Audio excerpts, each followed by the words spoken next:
Incell-eption. Inception. I've been running this thought through my head, right? Like, I'm very self-sensitive forgot this is a merger, right? From feedback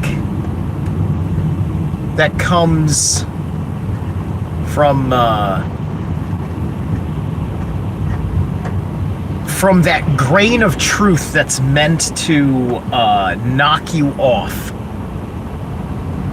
when gaslit, right? And so for a long time I looked at and I said to myself, well, you know,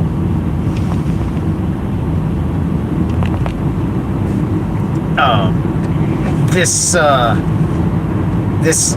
incel label that started to get thrown around and is definitely been put to good use. I've used the term myself, right? But also it is a very contextual term. You know, if it wasn't, it would be a meaningless term. So,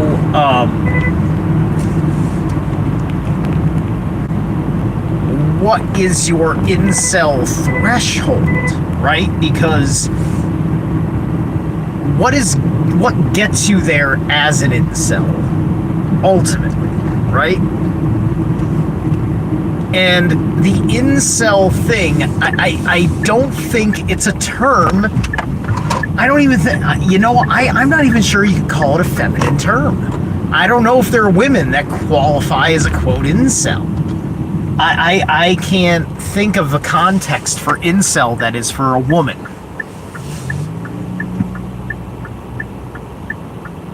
Sorry, there's a gorgeous woman driving the car right there. At least from her side profile. I can't even see her eye because she's got her hair like right there.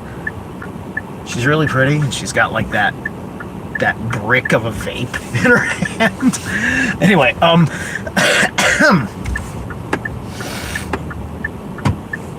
so it's like me, what I do. I talk in a way that tells you that I am a mindset, a disposition, a posture, if you will, that can be alienating. It can be alienating, right? I think that's the inner feeling that we get from certain people, and then we almost want to make an incel of other people because we reject them, because we are afraid of them. Now, it's a question of, is it because you're afraid of them, or is it because they are a nuisance to you? Or are they overall an unpleasant person, right?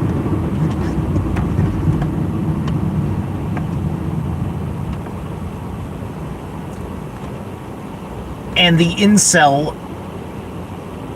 in many cases, can be of a certain attitude, right? And so the fuck all and the fuck off attitude is a great strength. It is very powerful in protecting yourself when someone is trying to exploit you, a vulnerability, or they're trying to find a vulnerability to exploit, which is a passive-aggressive, hostile thing, right? And some of us do it unconsciously because of more innocent reasons that we end up triggering in someone else. barriers, and then those barriers may give us an impression that they are not socially comfortable. They're not of social trust, right? So therefore they're not really welcome in place, right? Like, I can imagine some people think about me, like those who have been interested in listening, and then they reach a point where they've made all the determination they need to know, because they've got kind of like a core sense of what my real attitude is, what my real mindset is, right? At least for that period of time. And then of course there's the difficulty of when you fucking change as a person, and then you don't and then you're not hiding those changes, but also at the same time, you know, it's a process, and then you don't know precisely when you're looking back at yourself and saying, oh wow, I'm kind of a different person now. I should probably, like, you know, I might want to remember to tell my friends that, oh yeah, no, I started doing this, or I stopped doing that, right? Or, you know what? Over time, I said to myself, man, I'm really not an anarchist. I think I'm more of a social wombat, and that'll be my economic order of the day. Just feed me lima beans. What's up, Corey? Phoenix Enigma. Unfuckable spent piece of used jet trash.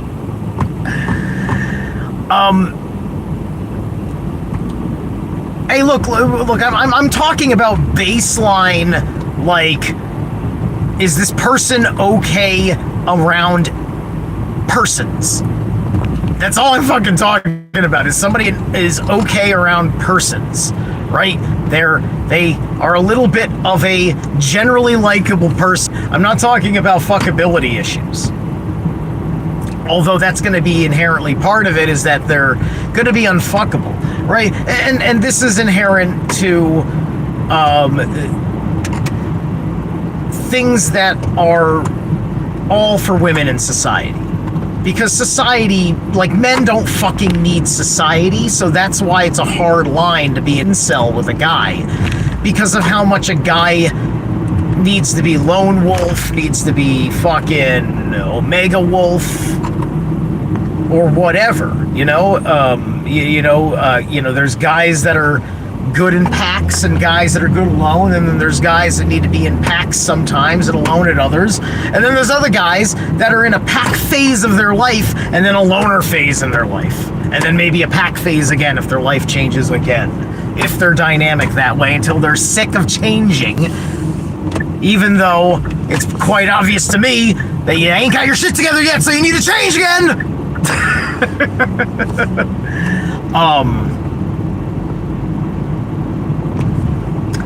To my understanding, incel has never been used as a positive term.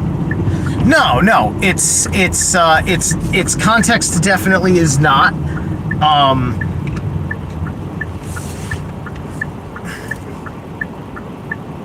Not a positive term, but also I think it's inherently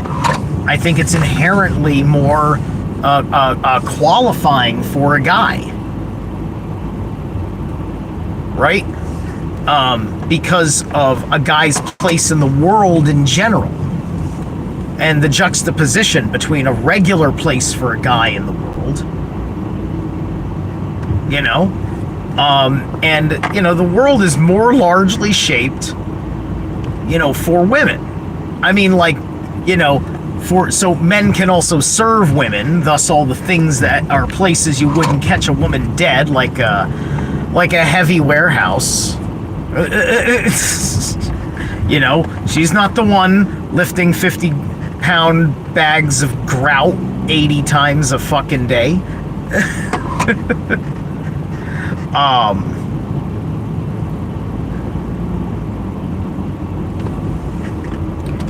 So,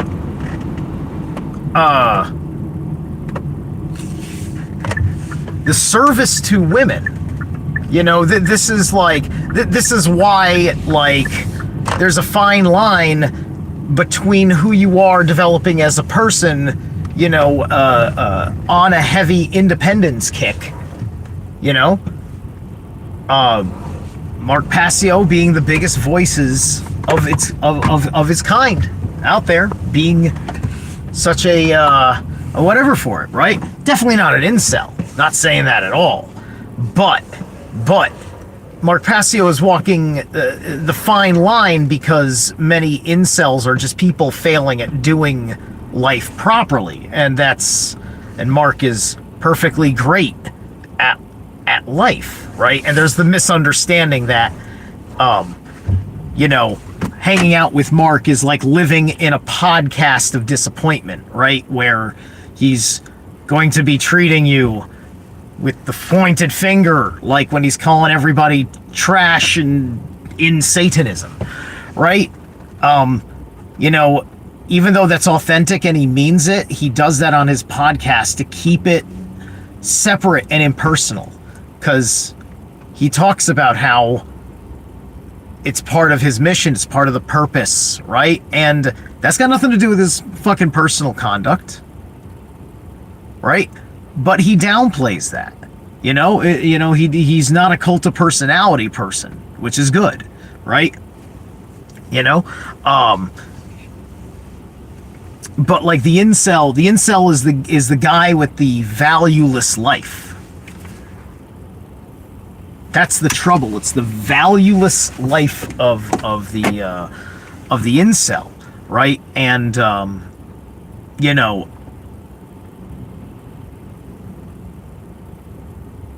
it's part of, do you give women the impression that being with you is far from everything beautiful, comfortable, safe, and available? Right? The disappointment in my heart that I felt for myself when I had to look my ex-girlfriend, when she was still my girlfriend, in the eyes when she asked me, you know, it's just like, let me ask you an honest question. She asks me, do you think that this is going to work? Because because it was, and I had to give her the right answer in that moment, which was no, right? And not knowing if that meant things were going to be done forever, right? And they certainly are. They certainly are. But what a holy shitness of a feeling, right? And it made me feel like an incel because aspects of it contributed to my position, being small government, and really being actually no government. I really want the world to get to this fucking crazy idea in Mark Passio's head. I literally do. I really fucking sincerely do. But I also am not interested in being like in anybody's fucking group, because I don't know, something just don't fucking feel right. And it's mostly my issue with social media and the internet, and not the men of incredible character, because I just don't like it. I just don't like it. I'm sick and tired of knowing so many people on digital platform that I don't know out here.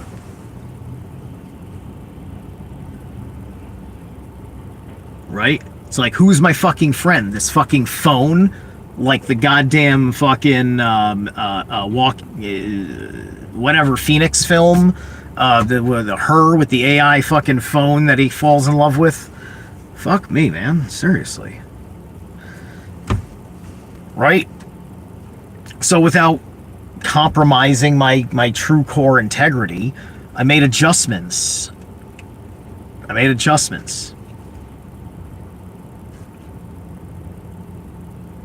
Because all sorts of things were not working out, and I didn't want to fucking lie to her because I think she wanted more of a fairy tale kind of life that I couldn't deliver. And so that kills me to no end. Oh well, right? And so this is why these movements are like, oh man, we all agree, but no, we really don't want to do that. It's not it's not the right way to do it. It feels like you're just jumping right into militia. Right? It feels like it feels this way, right? James True feels that there's a fascist element. And I think that there's just a need for awareness and just to talk about it. Because I don't believe that anybody in that group wants to be that way. And that's never been my experience. But then again, I am not as much interested in challenging them. There's other people I'm interested in challenging. I've already gone through a whole lot in my mind that have given me decisions to why I want to hold with the people who I want to hold with, right? And that's for another fucking conversation if I want to have it, but not today.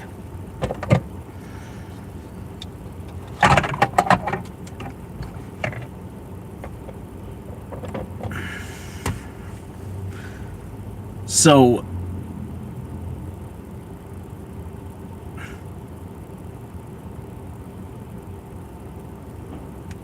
society, as it's going to be this great beast that doesn't see everything, we have to have the personal awareness to know that if at this point we're making that delineation that we are the enlightened ones and you are the ones choosing to not be enlightened, it's a little harsh, because it's not what I'm like. That's Christianity, and fuck Christianity. That's the fucking evangelicals fucking telling you you're going to hell. Now that I've told you the gospel for you to reject, fuck you, you're gonna burn in hell. How dare you reject our Lord and Savior? That attitude will never win. It's okay, we were upset, and in context, certain people that personally fucking let us down when the shit hit the fan needed to hear that. But we are missing our ability to talk to those who weren't, because it feels like we're all focused on the people that fucking stabbed us in the back, instead of asking ourselves,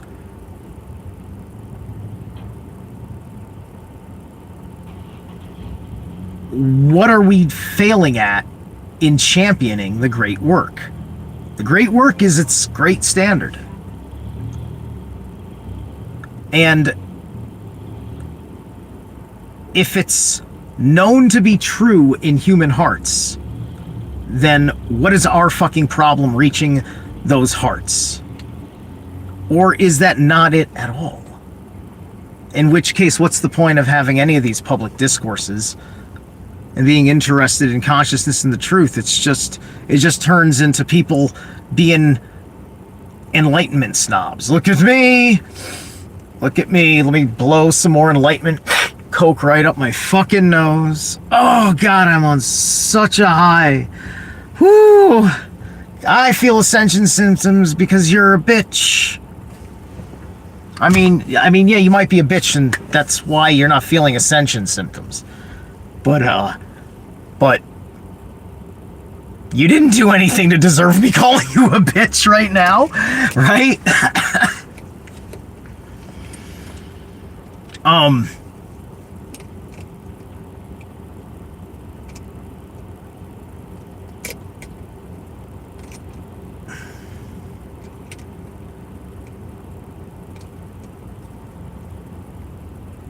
You can't give up on humanity. I mean, humanity is run by Loki, and it's going to fucking betray you. But as long as you fucking remember it's going to betray you, right? Like, if I knew that humanity was run by Loki, then when 2020 happened, I would have been less personally fucking devastated. Because I would have been more, it figures you would have fallen for that. Because Loki runs your ass. Right? And then Odin says, all right, I told you not to trust them, but we're still trying to help them. Now, what the fuck have you learned? Because just because they didn't get better doesn't mean that you don't get fucking better. And don't be angry at them forever. Their souls are infants. They're infantile souls. They unfortunately do. They unfortunately do. They beg you to see that they do not have the morality or the mind for it. It's too much on their plate.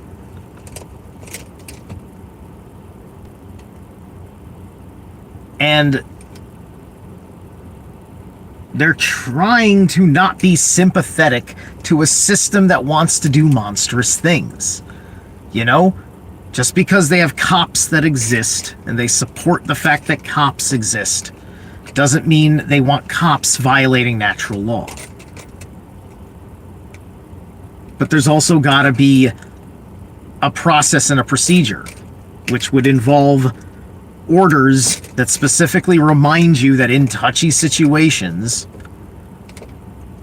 you can't fucking just defend yourself like you would a private person with a right to defend yourself with weapons. You're on a different standard, right? And obviously, we need a fucking system that isn't a license to kill system like that. And that only works with public trust, which then stops the cop from being capable of that level of fucking corruption. If people are holding him accountable, not giving him the benefit of the doubt unless they really fucking know him personally. And then once you know someone personally, it also changes the equation because you need impersonal components because they can't be manipulated because you like each other. If you like each other, you can charm each other. It's just a natural aspect of social fucking, of just how social works. Liking each other, conceding to things here and arguing about things there and so on and so forth. And sometimes I almost feel so fucking never mistaken my diplomacy for some sort of fucking concession of values or just me being a yes man.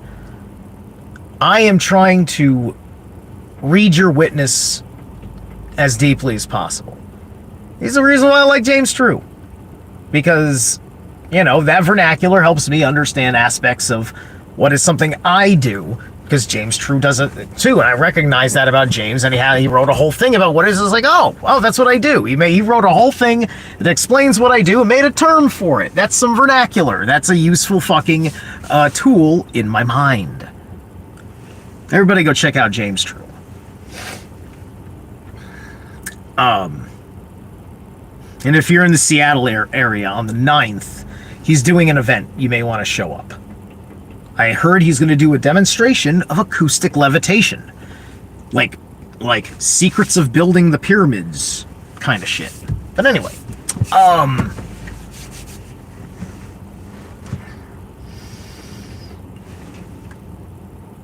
let me see what you guys are saying in chat, and then I want to get into this store that I just pulled up in, and I'm thirsty as fuck. Okay, this stuff for This is a topic for a live chat. All right, so okay. People who can't get maced on satellite. Yeah, absolutely. Okay. My dad's married 8 times. Okay. World Tennis Wildlife Truth Fairy. Sincerely think pre-orders of a humorous romance novel written by would valuable occulted info and it would sell. Thank you, World Tennis. That's funny. Tim, how's it going, Tim? Better know early. And Lucy Rose up. Hi. Always go on your feels, gut, brain for. Okay. Yep. Oh man, I feel that. This virtual-ish is a trip. Okay, semi-charmed with that life. Yep. Forgive them for they know not what they do. It's a little bit like forgive them for they know not what they do. It's on a whole fucking certain kind of level. Right? Like, Jesus is this intermediary between God and everybody else, right? So Jesus is kind of a quote, devil's advocate. It's just like he's saying, like, this is the idea of like Zeus in his arrogance, because Jesus is the son of Zeus. Zeus in his arrogance hates the way fucking people are. Then Zeus's son incarnates on Earth, takes a second evaluation because his father doesn't have perspective in mortal flesh. So God becomes flesh to, or God sends his son to do a report, right? Like, I'm not playing that Trinity game. That's not the way the Trinity actually works. Jesus is not also Zeus incarnate. That's not actually what's happening there. Otherwise, Jesus would not have acted like anything like that. He's meant to be this gentle side, right? So he's kind of playing a devil's advocate in that respect. It's just like, like Dad, they're never going to learn anything this way. Give them a little bit of fucking grace. Not every little fucking wrong thing they did was stone them to death, Dad. Come on, Dad. Let's not stone everybody to death. Right? That's kind of intuitively the way that whole fucking thing really fucking plays out as a mythos. Right? Zeus sends his son to Earth to fucking understand humans for him, right? That is not even offensive if you're a fucking pagan, because, a god is supposed to be limited, not the all-seeing, all-knowing of the future and the past, and because, like, in Norse mythology, you'd be saying he's the whole fucking pantheon, yeah, God is this, okay, that makes him Odin, God is that, well, that makes him the Norns, and they're women, right? Like, it's... God can't be all these fucking things. Because you're talking about the encompassment of the all.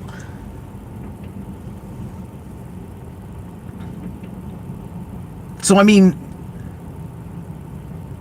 all the gods are of the Creator. And the Creator is something else. Because the Creator created the gods, which is why there are many other gods. And most of these gods, there's already some sort of prima materia for that god to play with that was here. Even in Genesis, all the prima materia is there in Genesis. God didn't create any of it. It was all literally there already.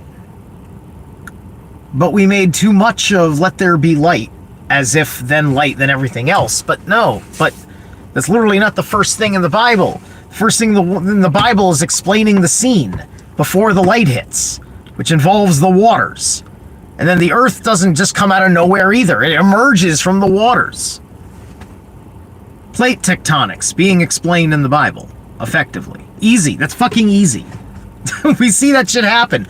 There was a fucking island in the Mediterranean, a big one, that was fucking created by volcanic activity in the last 10, 15 years. Go look it up. It was on the news. You could see fucking footage of the thing emerging from the sea. It was kind of cool. It was like a novelty event.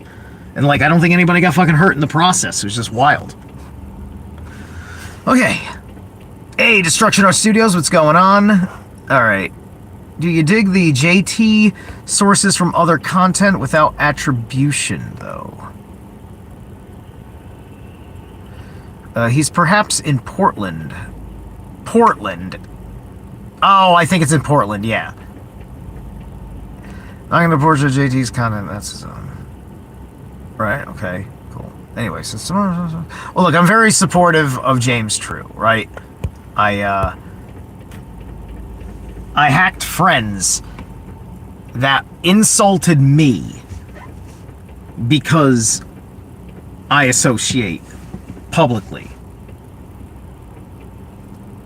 directly with James True. And I was just like, fine.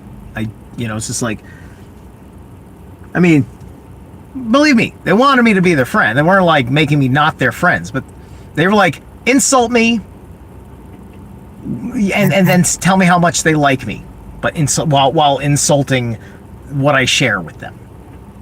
In a place called oversharing.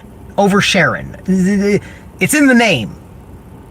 At the very least, I shared a thing overtly, because they're like, man, just splash it because everybody likes everybody, and you throw something out there for everybody to see, and if somebody doesn't like it, fine, somebody doesn't like it, but like when people that know you bring that up, and only because of the fucking drama behind it, it's just such a fucking insult to my intelligence. It's an insult to my intelligence, because you couldn't fucking have a real fucking, you couldn't have a fucking conversation with me like a person that trusted me. You had to make a big spectacle of disassociation. You had to lower my social credit score. You had to make a business move. Right? And so, many ways, cutting them off was part of me feeling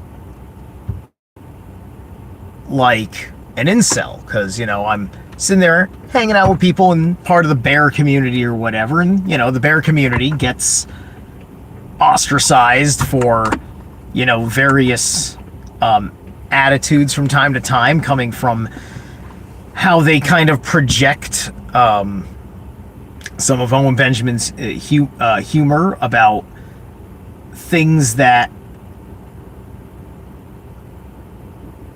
they feel very uncomfortable with, and thus it's a Luciferian thing, right?